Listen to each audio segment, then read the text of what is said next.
First of all, this is, as I mentioned last night, Shabbat HaChodesh.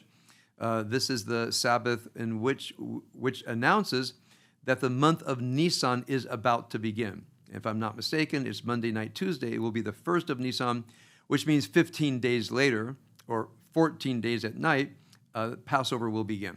So this is your 2-week and 4-day alert that Passover is coming. So the rabbis instituted this idea, Parshat HaChodesh, I think simply to alert people that this is the beginning of the month of Nisan. Special Torah reading for today that we didn't do because we wanted to chant Shmini.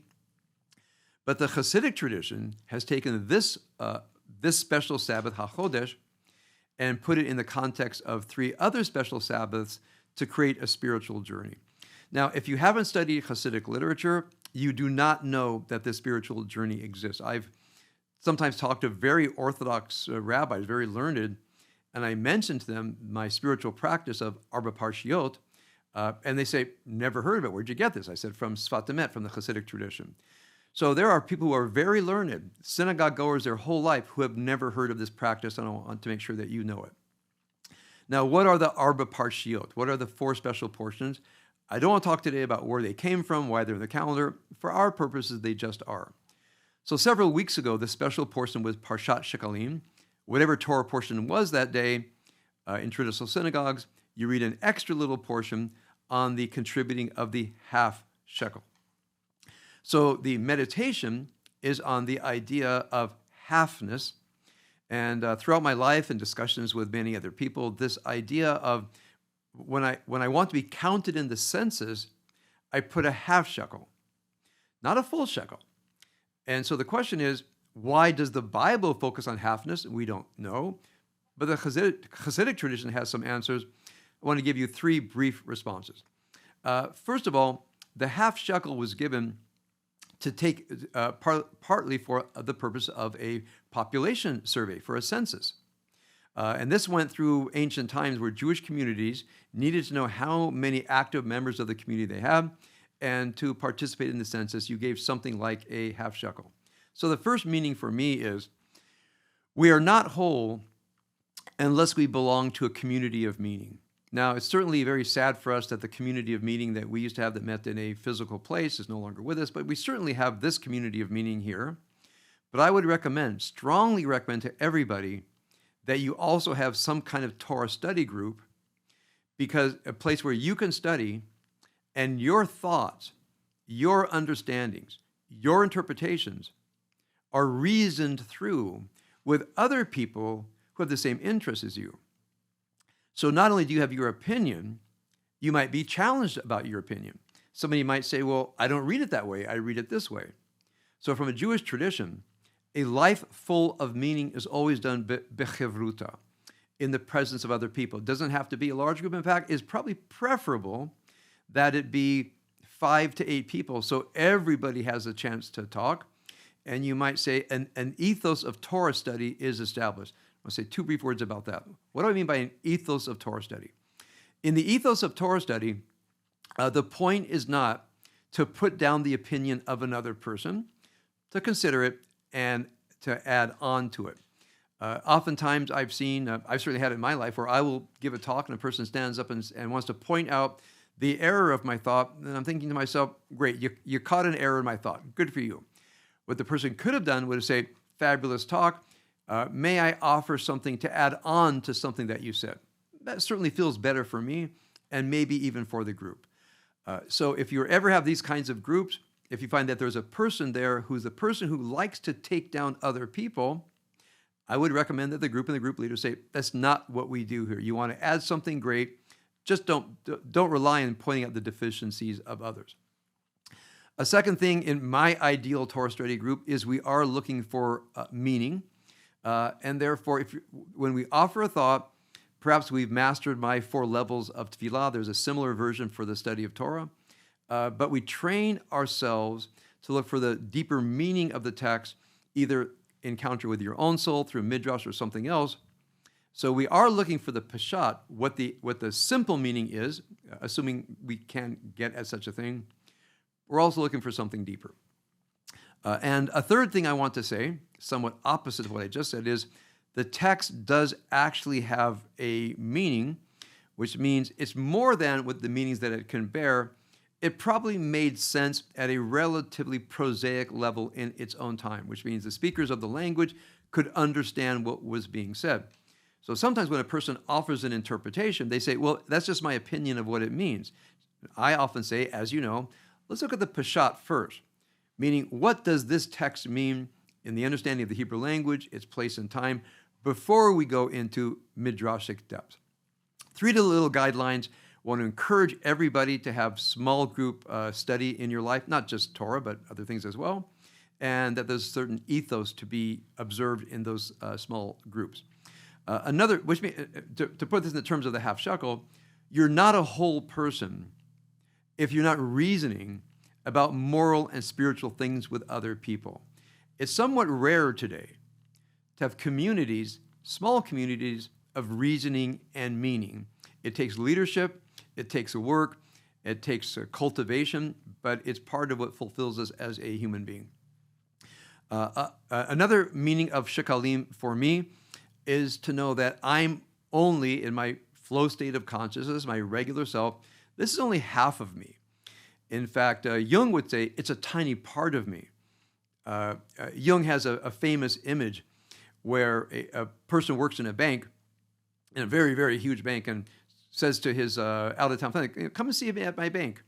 And for him, his bank is the reception window where he stands, and there's 30 stories up, which is also the bank, and 30 stories down from consciousness perspective.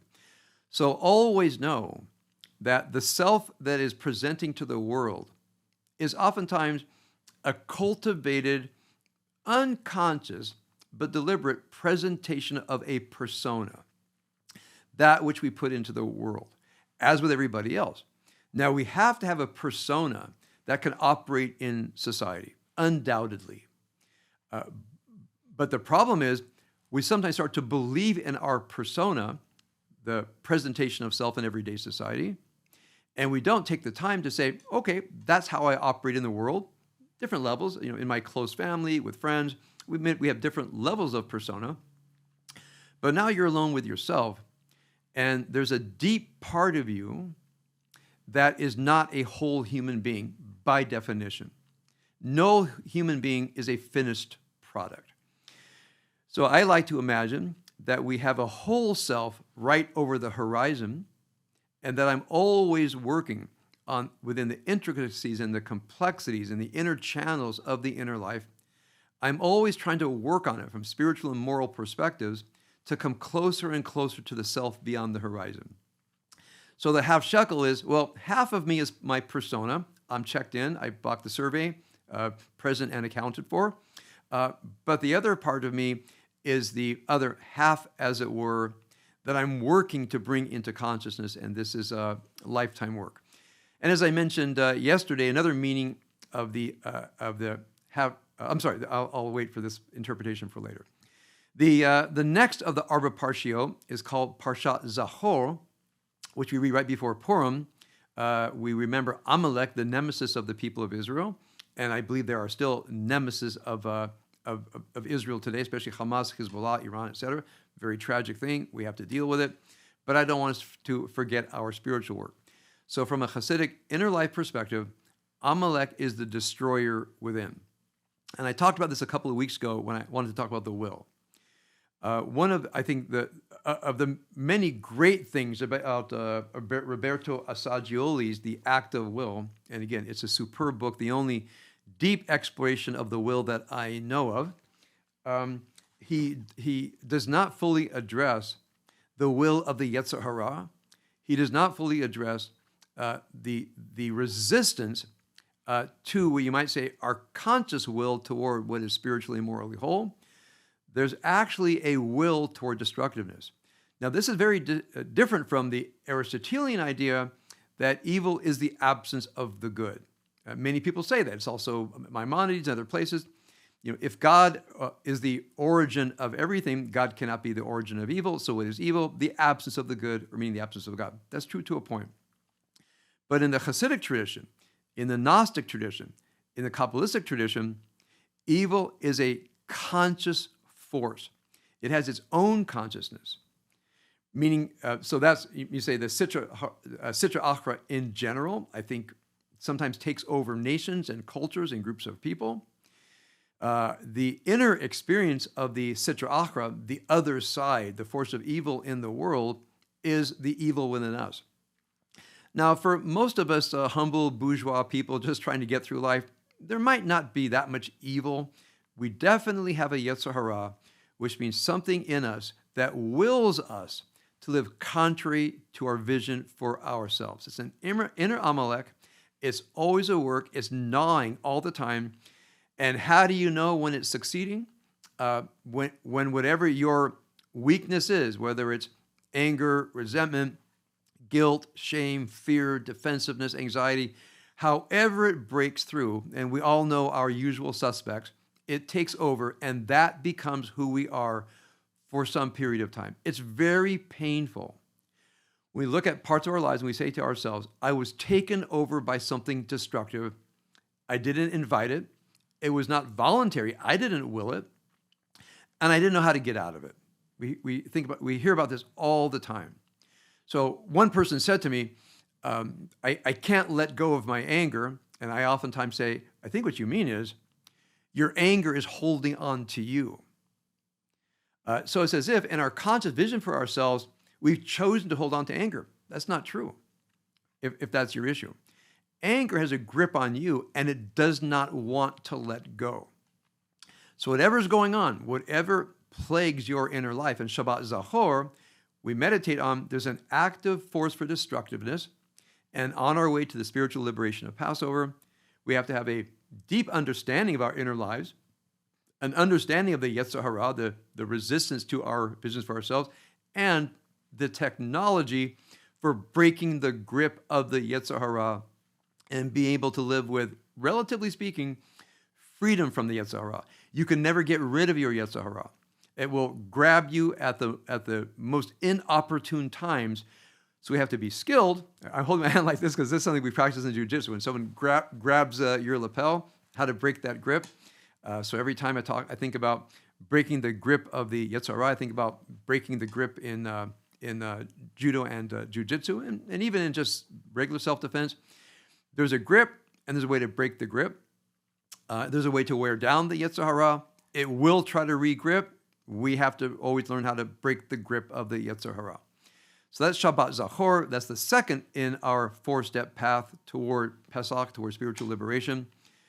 The third is Parshat Para, which is the Sabbath of the cow. By the way, just want to note, there's an excellent episode, forgetting the cartoon show just for a minute, South Park. South Park has an excellent episode on the red heifer, just in case you want a popular culture understanding of the so-called red heifer. So in Numbers chapter 14, there's an elaborate purification ritual using the para aduma, a cow that is born entirely red. We put that aside. The deeper thing there is purity that I talked about just a moment ago. And it matches, in a way, the search for chametz in our homes, which for me stands for the searching for the inner chametz. Now, of course, this is similar to shekalim. This is similar to Amalek. But chatat, the Shabbat Para, adds a little something to it to imagine yourself in a state of impurity. You might have to go back to times in your lives where you knew that something, again, it could be depression, it could be anger, anxiety, something in you made you lose your way entirely. And in looking back upon it, you realize that your will toward the good was absent or completely ineffective. You were taken over by some impurity. Now remember, at the time it made sense. At the time, something in your inner life says, well, this is the emotion, feeling that we have to let in. It wants to take over. Sometimes it's interpersonal, sometimes it's within you.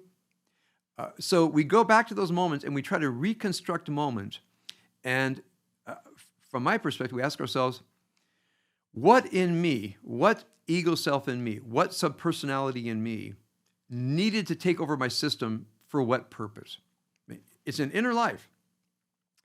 And when people say, well, I did invite it, it was involuntary. From my perspective, something willed it.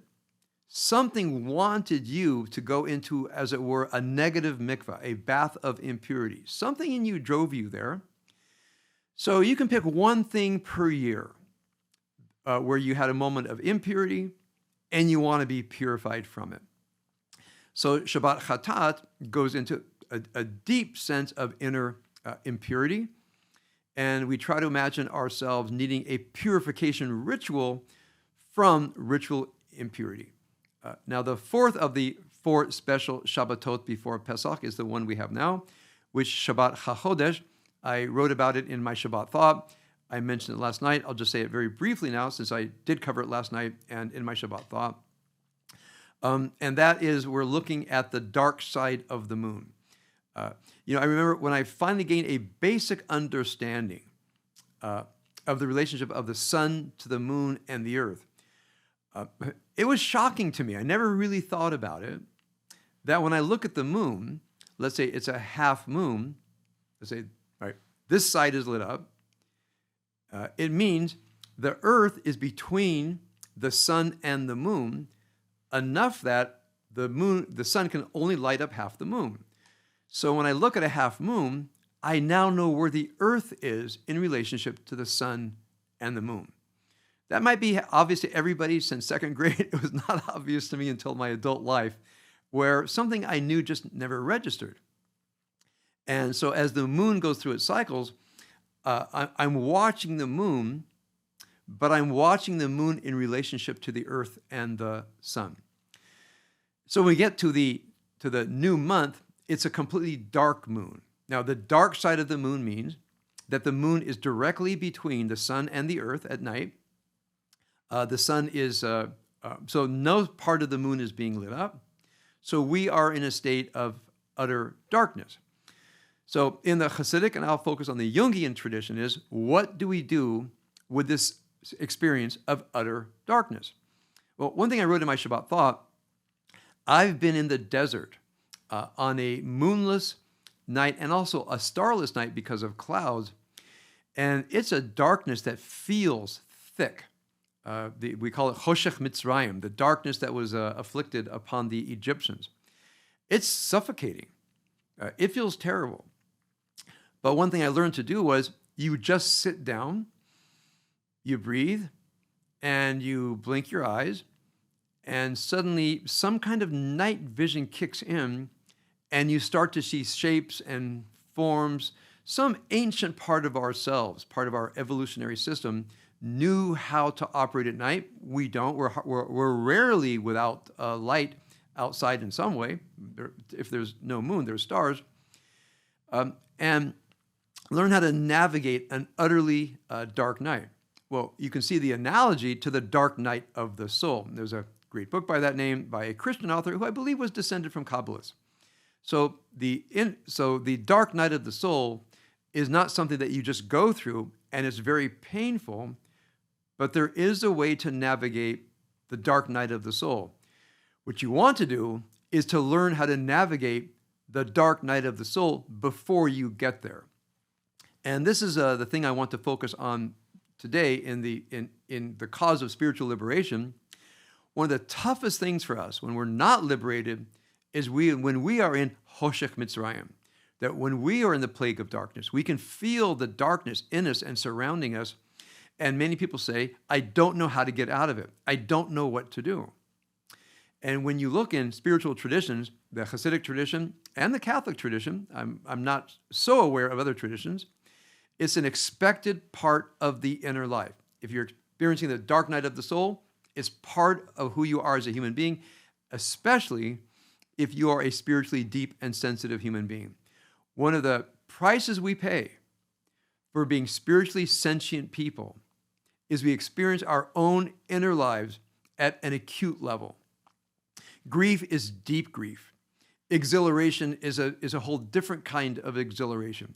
So whatever emotions we have, I think if one is spiritually deep, especially the more painful ones. I think spiritually connected people feel the pain more sharply. That's been my experience in years and years of counseling people and knowing people.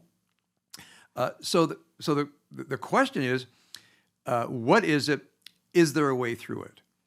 And I believe it's something that is natural to spiritually connected people, that the dark night of the soul. There are skills of getting through it. What I want to do at this point is recommend it. So think of Parshat HaChodesh, starting today, which is the announcing of the new month. The actual new month is Monday night, Tuesday, which is the darkest day of the month of Nisan, meaning the first day. And for me, the idea is you can't get to the whole moon at Passover, spiritual liberation, if you don't know how to navigate the darkness. So in a way, it's a self-induced darkness. You say to yourself, you're middle age and beyond, I've been in dark places. I've had places where life was just completely without meaning, completely nihilistic. I don't know who I was, why I was here. I'm just phoning it in. I've got a persona. There's nothing behind the persona. You just feel empty and lost. And I assume you've all had those moments. And then you figure out, well, either you don't know how to get out and you learn later, or you start learning some skills to get out. You might get to a certain point in life where you actually are able to go through it more efficiently, and it doesn't plague you as much as when you're younger. I'm speaking autobiographically, and of course, many people here. But I think at this point, it's very important that we actually consciously go there. Consciously go there. Now, what do I mean by this? There are some times when I'm working on a talk or I'm preparing for Shabbat, and I have an idea what I want to work on. Before I come on a Friday night or a Saturday morning, or before I prepare a teaching or a piece of writing, I have to go there. Sometimes Meirav and I have a discussion. She said, well, as we're working out our Wisdom Works curriculum, for the rest of our lives, she said, this seems a little bit undeveloped. Could you give this some thought? And I say, okay. And come back next day, she says, wow, you really thought about it. Well, that's exactly right. I go to places in my inner life, you might say the unknown, meaning I have an idea that's just not fully thought out, and I have a practice of going there and finding darkness and finding resistance and going through it until, like sitting in the dark desert, you start to see shapes form. So I have found throughout my life, taking upon for myself intellectual problems, spiritual problems, emotional issues, deep psychological issues, is face them squarely and find your way through. Find your navigation system. Hopefully you've all developed these skills. If you're a younger person, I'll try to put these skills online as soon as possible. But for the spiritual liberation of Passover, it's an intentionally produced dark night of the soul, so you remember what the darkness is that the spiritual liberation of Passover is about. So to sum this up, we start with Shabbat Shekalim. I'm recommending a community of meaning, but at a more spiritual level, that whatever your persona is, there's another half of you, probably more than half of you, that's trying to figure out all of this and the intricacies of the inner life. And if we can connect the conscious life to the inner life, ma tov, that's a far better way to live. Secondly, recognize there actually is a nemesis within. There's an organized intelligence that does not want you to live according to your vision, that wants to foil all this work. It's always alive, it's always working, it's always active. This is some of the deficiency I see, for example, in Aristotelian ethics and the Rambam and others, including Roberto Saggioli. They don't seem to have a conscious idea of the Yetzer Hara, of the nemesis within. The third is the idea of purity. I would never have thought about this idea, by the way. I think the first two seem kind of a natural spirituality to me. I would have never tried to figure out the idea of purity had we not had Shabbat Parah. And I thought to myself, if I'm going to go through Shabbat Parah as one of the 4 Shabbatot before Pesach, I got to make sense of it. So what I had to do is, again, a self-induced sense of impurity where I really need a purification ritual. Now, you might not have that at this point in your life, but you might remember it. You might remember you worked it through informally. Well, Shabbat Parah for me is intentionally working it through as part of your path toward spiritual liberation at Passover. And then, of course, the fourth of the four Shabbatot is Shabbat HaChodesh, which for me this year is looking at the dark side of the moon, reflecting the dark night of the soul, again, recreating it within yourself, remembering or learning navigational tools to get us to the full moon of Passover. Shabbat Shekalim, Shabbat Zachor, Shabbat Parah, Shabbat HaChodesh.